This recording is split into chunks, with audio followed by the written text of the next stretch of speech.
আনোয়ারুল আমিন আপনি লিখেছেন, দোকান বা বাসা ভাড়া সরকারি রেটের বেশি ভাড়া নেওয়া বা দেওয়া জায়েজ হবে কিনা।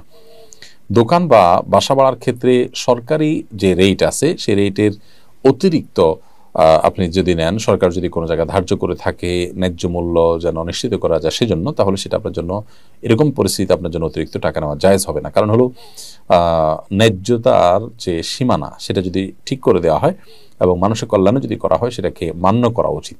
এবং সেটাকে অমান্য করার মানে হলো যে আপনি আপনি অনৈতিকভাবে বা অন্যায়ভাবে মানুষের কাছ থেকে অর্থ উপার্জন করতে চাচ্ছেন, এই জন্য এটা জায়েজ হবে না, এটা অনুচিত হবে। বিশেষ করে ন্যায্য ভাড়ার অতিরিক্ত যদি আপনি নেন সেটা অনৈতিক হবে।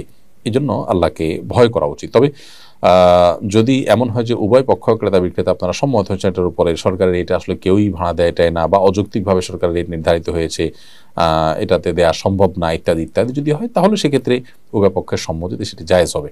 আর যদি সরকার যেটা নির্ধারণ করেছে সেটা আসলে অযৌক্তিক নয়, তাহলে সেক্ষেত্রে সেটা মান্য করা উচিত। বিশেষ করে জমি কেনা বেচার ক্ষেত্রে আমরা জানি সরকারি যে রেট আছে সেটা আসলে কোনো যৌক্তিক রেট নয়। বিশেষ করে শহরাঞ্চলের জমির যে সরকারি রেট আছে অনেক কম। কোথাও হয়তো একসময় ইয়ে ছিল, পুকুর ছিল বা গর্ত ছিল, সেই হিসাবে সরকারি রেট সেখানে নির্ধারিত হয়েছে।